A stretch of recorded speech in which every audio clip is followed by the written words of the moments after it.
my gosh.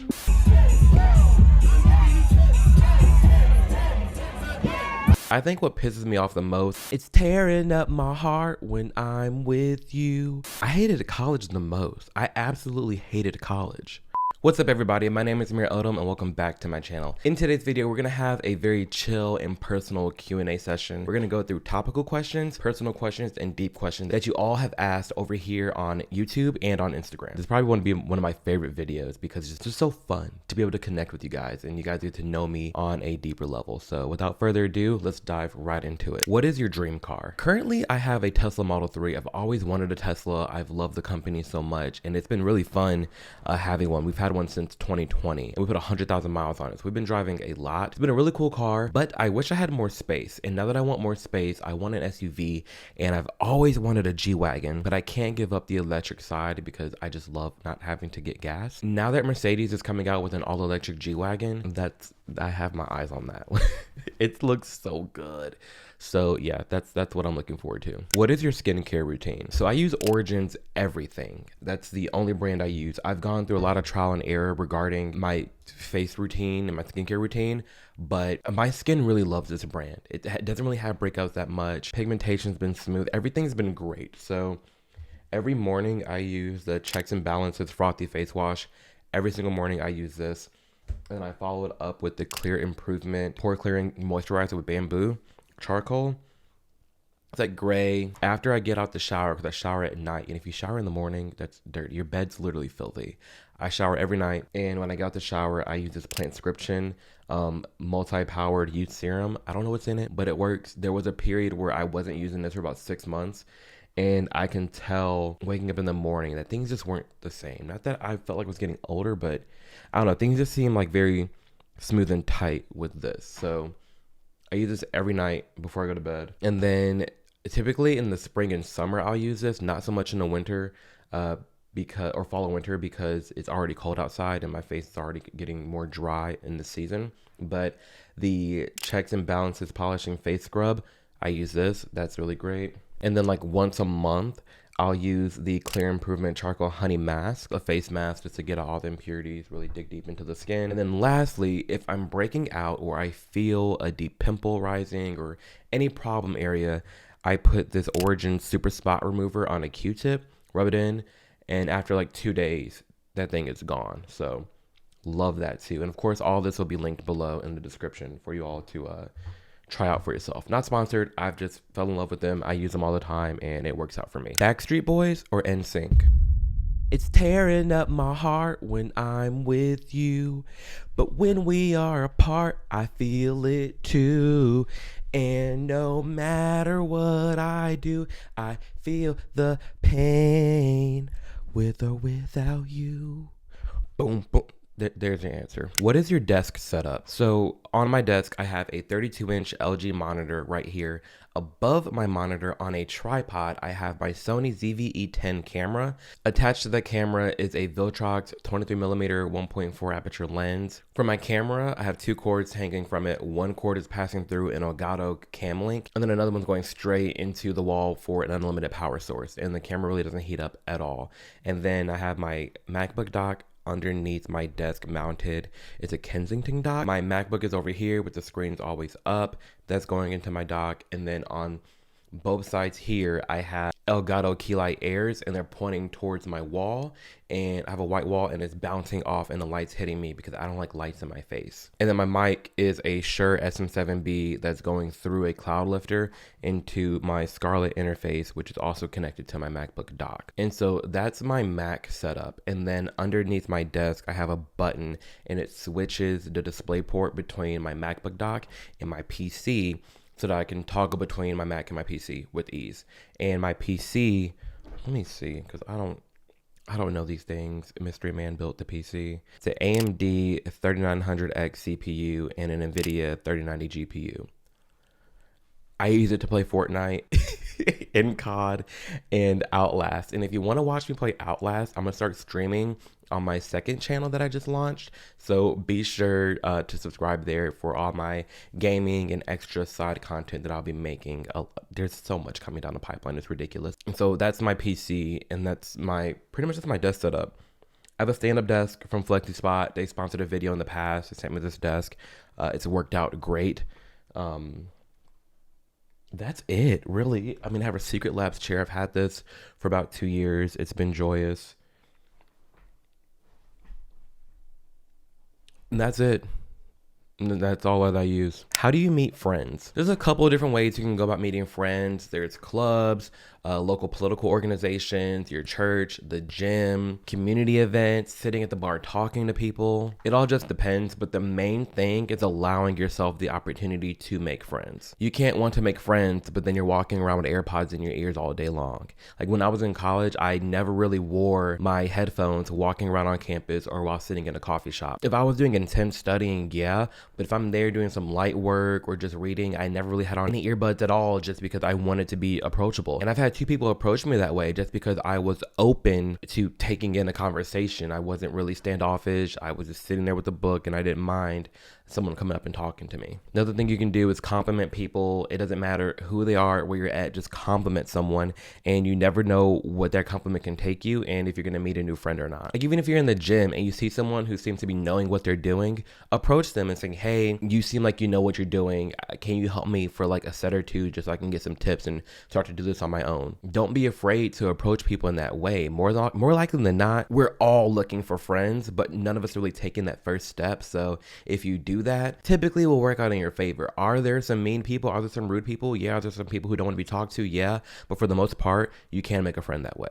Or if you're at a grocery store and you see someone shopping, approach them saying, hey, I want to try something new. What's your favorite recipe that you cook for your family? And just start up conversation and get their name and then go about your day. Then the next time you see them, oh, hey, so-and-so, what's up? And then it just goes from there. It's really just all about putting yourself out there and putting yourself in a position to be open to making friends in the first place. What is your opinion on dating apps? I love them. Personally, it's worked for me from Tinder to now a Ring, and you just have to use it intentionally. Don't waste your time to waste someone else's time, and just be open to at least having a conversation with different people. And you cannot be shallow. I know so many people who sit here and just swipe and swipe and swipe. Oh, they don't look like this, or music taste is this, or this and that. And it's like, I'm sorry, if you don't even like the way you look in a mirror, who are you to judge how someone else looks? You're in no position to be swiping and saying ill to someone on an app when you're saying ill to yourself looking in the mirror. Like, yes, I get it. We all have standards, but when you have standards, but those standards aren't even applicable to yourself, there's a problem. So be open to people who aren't really just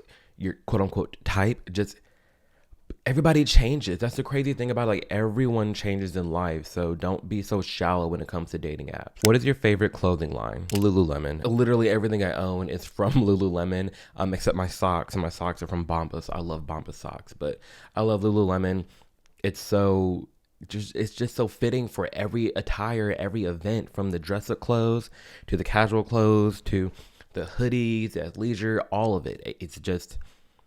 It's so good, and it lasts so long. Like some people say, yeah, it's expensive, but you're still spending that same amount of money. Like I'd rather spend $50, $60 on one black t-shirt than to spend $50, $60 on 5 or 6 different black tees from H&M, and because they keep shrinking or ripping. Like I'd rather have a set capsule of quality clothes than all this fast fashion clothes that just dwindle away and you're buying more and more and more. Who is your favorite artist?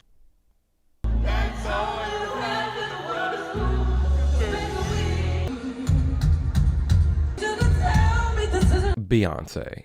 Like, little do y'all, like, even that, I have a tattoo. It's a lemon wedge for her album Lemonade that completely rocked my entire world. I've been listening to Beyonce since I was like 3-4 years old, from even when she was early on in Destiny's Child.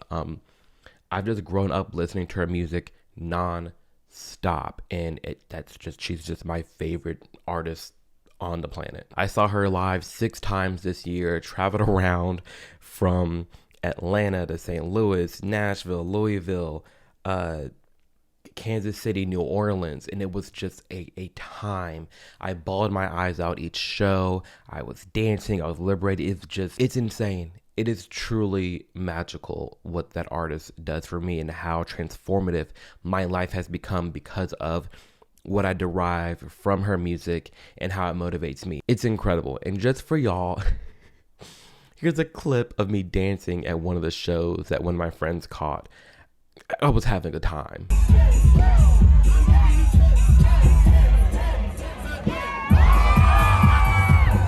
What are your guilty pleasures? Ugh. A 3-piece mile from Popeyes with some extra honey and a side of mashed potatoes. Oh my gosh. Like that I can tear down in a heartbeat. Actually, hold on. We're going to do this together because I saw this. I watched this one day and I was just melting. Absolutely melting. Look at the honey.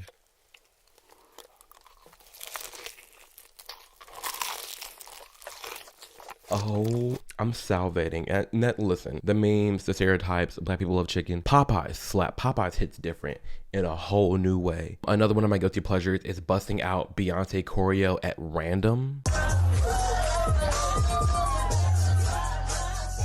And then third and lastly is cookies and water. Cookies and water is my all-time favorite dessert. I've been eating cookies and water since I was like 5 or 6 because lactose intolerant. I don't even drink milk at all. And it's truly the best thing. Oh no. It's the best thing ever. You just, look at that. You gotta break it, fold it in there a little bit. Let it get a little soak in there.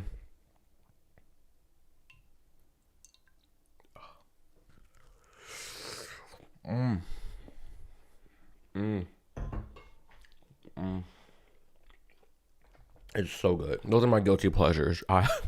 Cookies and water, Beyonce and Popeyes. Y'all, this video, I'm having a time. Y'all getting real me right here.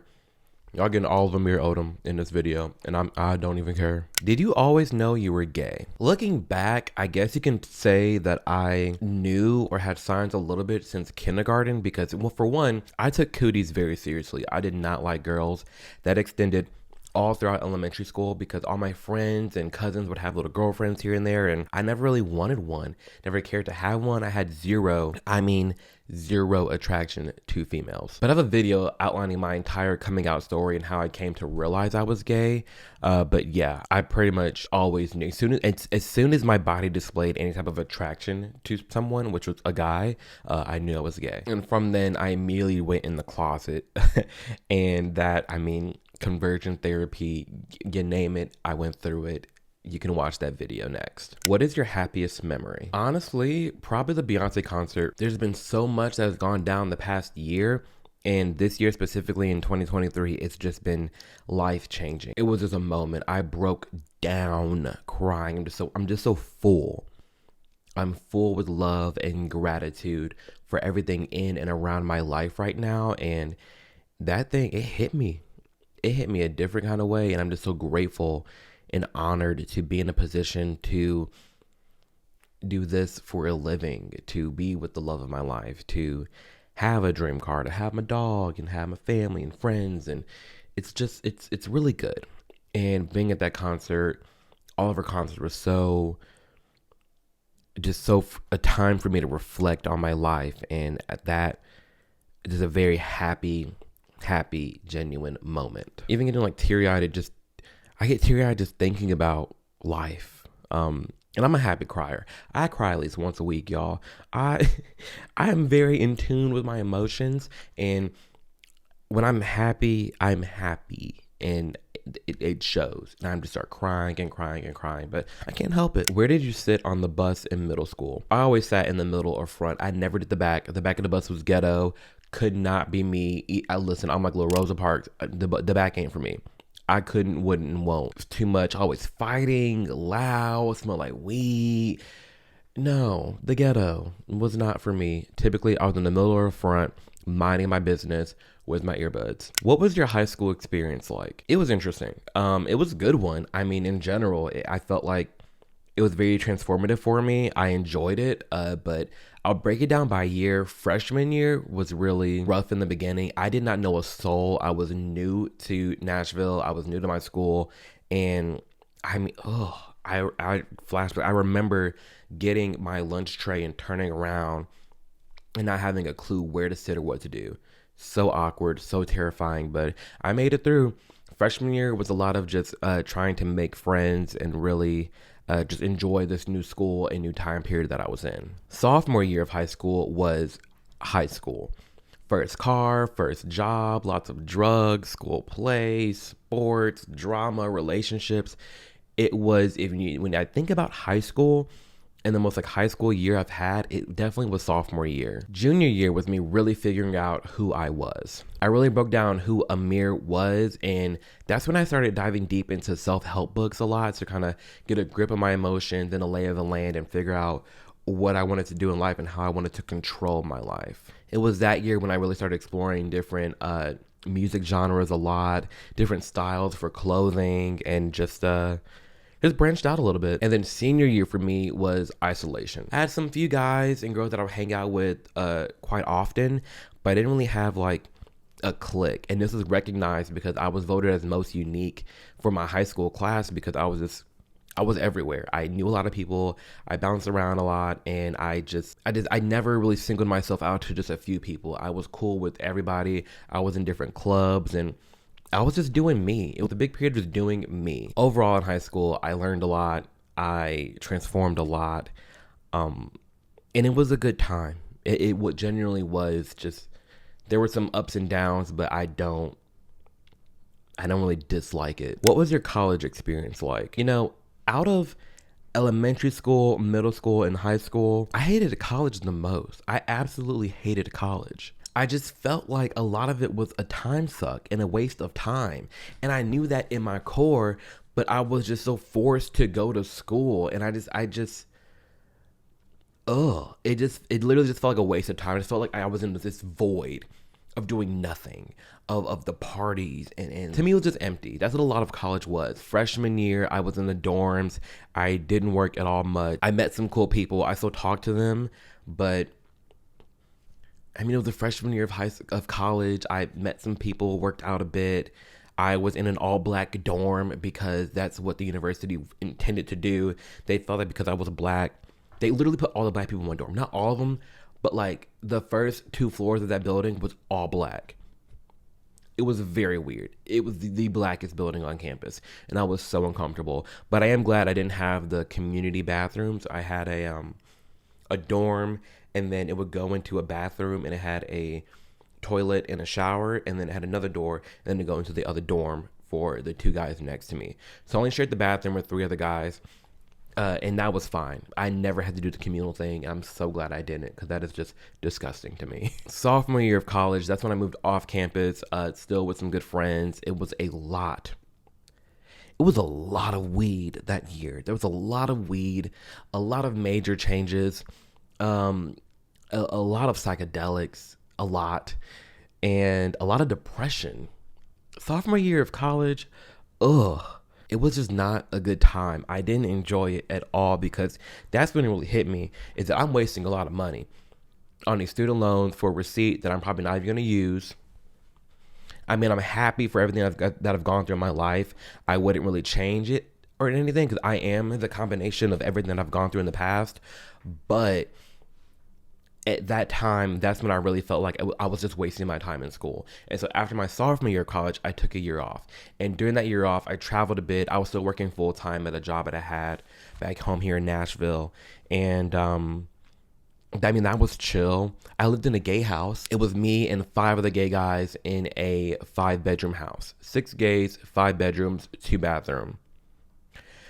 That house was a lot. Here's a clip of when there was a flying roach. I still don't know what kind of bug it was, but it was flying around our kitchen / laundry room, and we didn't know what to do. So here's the clip of that. I've never seen.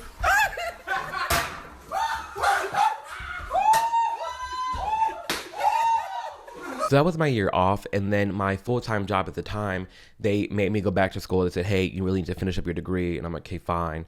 And so I did. I changed universities, and I did online classes mainly, and wrapped up my degree there, and then yeah.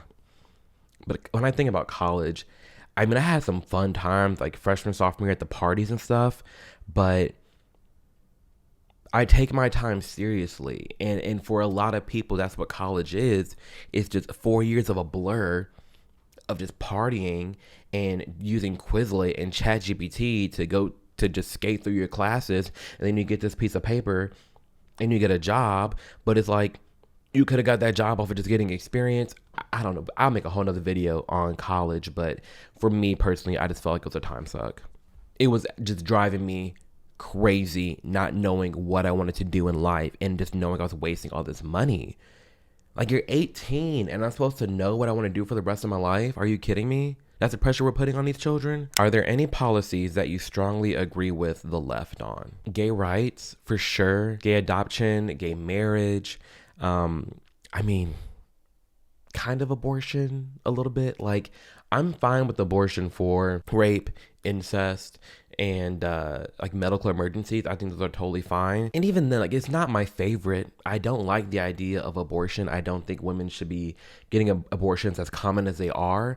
I think everybody should be practicing in safe sex. I just think that is a responsible thing to do when you have the capability to bear life. It's easier said and done for me because I am gay and I can't reproduce. I get it, but I don't know. That's just what you have to deal with as a woman and as a straight couple. The idea of bringing a child into this life, and you should be more careful with that. Like, as much as I personally think abortions are wrong, I don't know if I want to sit here and mandate that someone can't do something with their body. And I get it. A lot of the conservative argument is they're not concerned with the woman's body. They're concerned with the baby's body inside of the woman. But even it's just, there's a lot of nuance in this conversation. There really is. My view on it is like that every time I talk about and hear different stories from different women, because I always want to have an open mind and hear different viewpoints. And then I saw another question and it was like, should men have a say? And at first thought, it's like, yeah, that's their child too. It takes two to tango. But on the other part, it's like, okay, the man has nothing to do with the baby. The 9 months is being like incubating. Like, the 9 months that woman's going through pregnancy, the man has nothing to do with that whole part. And the woman's body is changing. His life is changing. Everything is changing for the female, not the male. And who's to say, yeah, let's say the man has a say and the man's like, yes, you need to bring this baby to term. Who's keeping that man around? Because there's bountiful of men out there saying they're going to be there for the woman. And then as soon as the lady has a child, boom, the man's missing in action. He's never coming home with the milk. What pisses you off the most about the LGBTQ community? I think what pisses me off the most is that it's not a community. That plus pisses me off. It's not a community. It's a catch-all. It's literally a catch-all for anyone that's different. There's no definitions for anything. There's so much infighting, but I feel like a lot of the infighting comes because there's no definitions. How are you going to sit here and say that the LGB is transphobic because they don't want to date trans people? Like, I get into it a ton. I have another video titled LGBT versus TQ+, but that's probably my biggest gripe, is that it's not a community, it's a catch-all, and there's no definitions and there's no explanations for what things mean anymore. It's actually irritating. What has helped you become so confident in your videos? Literally just being myself. All of my content is me sharing my opinion, and it's my opinion. So I'm just being me. And when you're able to be yourself, you're able to be confident because, I mean, one, I am alone in this room. I'm talking to this camera and I look at this camera like there's millions of people out there, because there are, but in the same tone, it's like, I don't know, it's easy for me to do because, one, I know it's changing lives and I'm reading your messages, I'm getting your DMs, and it means a ton. But two, it's easy for me to do because I'm just being myself. Like, the way I talk to y'all on this camera is the way I talk to my friends. When you're being raw and authentic, it makes it easy to be confident because there's nothing that you're lying about. There's nothing that you're being fake about. You're just being yourself. So I don't know. That's just me. That's how I look at it, and that's just how I am. What makes Amir Amir? Death. I know some people aren't expecting that answer, but truly, death makes Amir Amir. Knowing that Amir can be gone at any moment motivates Amir to become the best version of himself every single day. Motivates Amir to bring his best self forward every single day. Motivates Amir to be his authentic and true self, because he knows that one day that's going to be gone and no one knows when that time is. So why would I spend my time being someone who is not Amir? Why would I spend my time being someone that's fake? Why would I spend my time being someone that's not authentic? Why would I spend my time being a copy and paste clone of someone else? Why would I spend my time not doing what I want to do, knowing that I'm going to die one day and I don't know when it's going to happen? Death is what makes Amir Amir. That's what keeps me pushing. That's a lot of things that keep me motivated. It's a good reminder to be yourself because your time is limited on this planet, and I'd be damned if I'm going to sit here and not be who I am. Do you get anxiety? Yes, I definitely do, but I try to keep it at bay. Eating healthy, drinking water, working out, having me time, playing games, hanging with friends. I try to keep it at bay and contained. But yeah, I do get anxiety. I mean, I'm full-time content creator, working for myself. It is stressful some days because for so long being in corporate America, I was so like on the 1st and 15th, I'm getting paid 9 to 5. Like I was in my schedule, and now it's a blessing working for myself, but it's also terrifying because like, damn, where's like March paycheck gonna come? And you know, I know I'm gonna get paid. I know brand deals are gonna come. I know AdSense and memberships. I get it, but when you are the sole provider and you are working for yourself, there is just this added layer of stress. Being a content creator, it is hard sometimes, but you know, I'm built for it. So I try to keep it at bay and handle it. But yeah, I do deal with a bit of anxiety. How do I stop comparing myself to others? What's helped me at least stop comparing myself to others is you don't know what other people are going through. All you can worry about is you, tunnel vision, your lane, focus on you, what you're doing in your life and your goals and dreams, and keep it pushing. Because you have no idea what the next person's going through at all. We've seen the richest people, the most famous people talk about how depressed and lonely they are. And then you see the poorest people, the people who you think have nothing, just be the most happiest. And you know, we see someone can have the most amazing 2023, but then the worst, absolute worst 2024. Things are always changing non-stop. There's just no point in comparing yourself to others. As soon as you start focusing on you and yourself, things will prosper for you. But focusing on someone else's blessings is preventing you from your own, distracting you from your own. I don't worry about anybody else but my immediate family and my goals and dreams, and that's it. And I think what helps is especially like knowing the amount of people that I know and seeing all these different things, all these like influencers who their pages just look beautiful and well crafted, and it looks like their life is amazing, and on the back end they're in shambles. It's a lot of that. You just never know. You just never know where someone is. They can seem happy as day, but if they're not going to bed with a smile on their face at night, you don't want that life. So just focus on you. That literally is all you can ever do. Is it possible to change someone's mind politically? Yeah, it totally is. You just have to be compassionate, patient, and you have to meet them where they're at. So if you're dealing with someone who's very into the identity politics, oh, black voice is this, LGBTQ voice is this, show them a black person on the other side. Show them a gay person on the other side. Show them a trans person who's saying the opposite of what they believe. Give them these different viewpoints and play their game a little bit, you know? That's what I recommend doing. And not being mean. There's so many conservatives and influencers that I see, they're always out there talking about stupid libtards and dumb liberals, and it's like, you were once one of them. I'm always going to have compassion for the people marching in the streets, yelling and crying and having no idea what they're talking about for that very reason. Because I was just there 4 or 5 years ago, had no idea why I was out in the streets crying and marching and yelling and saying the things I was saying. And there's a lot of people who are out there like that, and I have patience and compassion for them. And I have hope for them that they will change their mind on some key topics to keep making America great for what it is. So yeah, it is possible to change someone's mind politically. You just have to go about it smart, with respect, compassion, patience, and play their game. What are your intrusive thoughts late at night? Am I enough? Because honestly, what goes through my mind sometimes. Am I enough? Am I doing enough for, you know, my own goals? Am I letting myself down? Am I doing enough for my family? Am I doing enough for my loved ones? That's probably one of the ones that comes through my mind. And I know I am, but we're all human. We all deal through, you know, some self-doubting thoughts and beliefs. And, you know, I try my best to crush them and have my plethora of books that I read to help me battle those thoughts. But I mean, we're just being honest here. Yeah, that's one of them. It's one of my intrusive thoughts. What are your religious beliefs? I honestly think there's more that connects us than divides us. I feel like this entire world is so divided and pitted against each other based off of religion and textbooks, when we have a lot of explanations for what's the things that are going on in those textbooks, one. And two, I think we should be focusing on two things. One, I think we should be focusing on the overlaps between all the religions, how they all mention the Great Flood, they all mention flying objects, they all mention things coming from space. I think there's a lot to be said and studied for where's all the connecting dots between all these different religions. People on all over the world, supposedly with no technology, no way to talk to each other, how are they all saying the same things? You have dragons, you have angels, you have different gods and animal human hybrids. Like, I would love to just connect the dots there.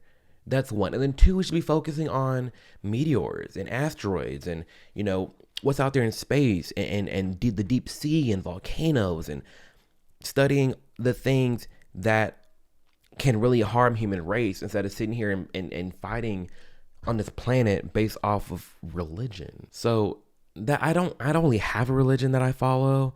But like I said, I just like to look at all the things that, all the different religions talk about and connect those dots. All the different pyramids around the world and ancient civilizations. There's just so much out there that's not being discussed or talked about. Is same-sex attraction something you're born with, or does it evolve through life? It's definitely something you're born with, and it's definitely something that can come to fruition later on in life. So, for example, when, teen boys are going through puberty and they start to get their first, erections, they're not controlling that.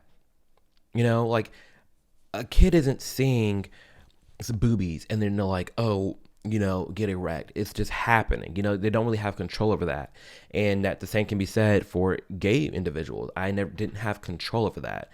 I didn't control those body parts getting excited when it first saw, attractive guys. Same way a lot of you guys didn't control it either. It wasn't like you saw a woman and was like, oh, get up. It just happened. That's something that happens through puberty. So that's why I think, a lot of times you're born with it, because there's a lot of things that you just can't control.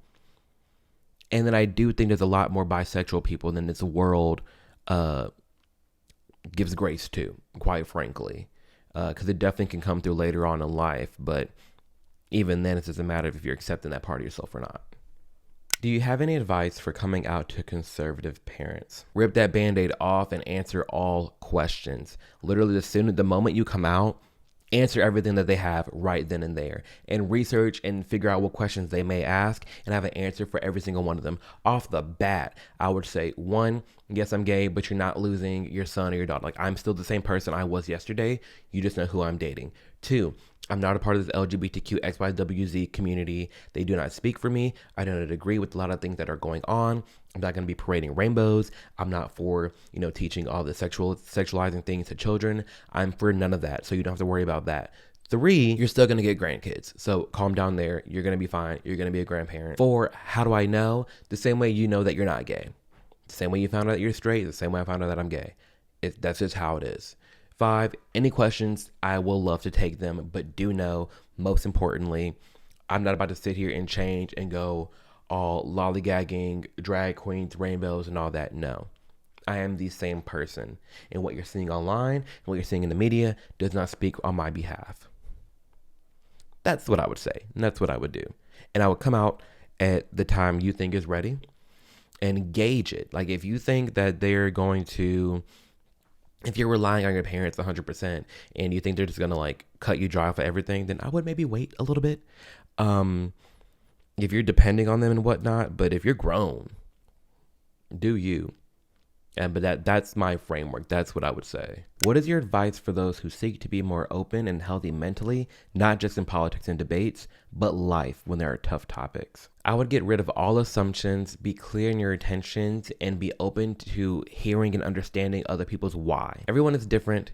Everyone communicates differently, and everyone changes. Knowing this allowed me the space to be open and to hearing other perspectives and ideas, because there's multiple ways as to why a person has become the way they are. Like before, stupid leftists. Okay, well, no, I could never be that way because I was once there. They're not stupid. They're a little misguided, and you can be a guiding path for them to change their mind one day. But instead, you're turning them off. Then, I'm open, and I appreciate the idea of getting into discussions or arguments with friends, with my spouse, with family members, because it allows us the opportunity to grow. As long as it's respectful, as long as it's cordial, it's a beacon for growth. because you're able to understand each other in a new way and actually have a conversation and grow from that. So that's awesome. Another perspective. You know, you want to be more open and navigate through tough topics, but death, another one. Knowing death is going to happen to your older family members. You know, accepting that, acknowledging that, and grieving with that. Knowing pets don't always last forever. Knowing accidents happen. You know, not living in this fairy tale world that no one around me is ever going to die, you know? Even for yourself, knowing that you're going to die one day, and again, you don't know when, why would you even prevent yourself the opportunity to be open-minded, to grow, to hear different perspectives, to challenge yourself, to surround yourself with different types of people. So that's it for the Q&A. Thank you guys for hanging out with me here and getting to know me a little bit better. I'm glad to have answered some of your questions. This was a really fun video, probably one of my favorites, because I was able to just be, you know, more vulnerable with you guys and go through this whole list, and really, I feel like there's a big connection being made in this video with my followers. So I'm thankful for you all. Thank you for you supporting me. It means the world. And I just realized I'm playing with this. It's a oh my gosh. I guess I'm keeping that in. Damn, that hurt. Anyways, it's a magnet tie. I'll put this below in the link as well. But I use this on when I travel. It's for cords. And so you get a cord, you wrap that bad boy up, and then you grab this, and it's like a zip tie, but it's a magnet. And so I just wrap this thing around, you put the magnet on, and then boom, it stays put. Super easy. Yeah, I know you guys wanted longer videos, so I'm gonna try to make longer videos as much as possible. Thank you all for being here. I say it every time. I'm so grateful for the support and love. I hope you guys enjoyed this video. If you want more Q&As like this, I can do one once a month. I enjoy them, just sitting down, answering your questions and chatting. So if you want, you already know what to do. Cloud emoji, let me know below what other topics you want me to talk about. If you think I should do this again, much love to you all. Merry Christmas, Happy New Year. More content will come before the New Year, but Merry Christmas to you and your family. I thank you again, and yeah, you'll catch me in the next video. Deuces.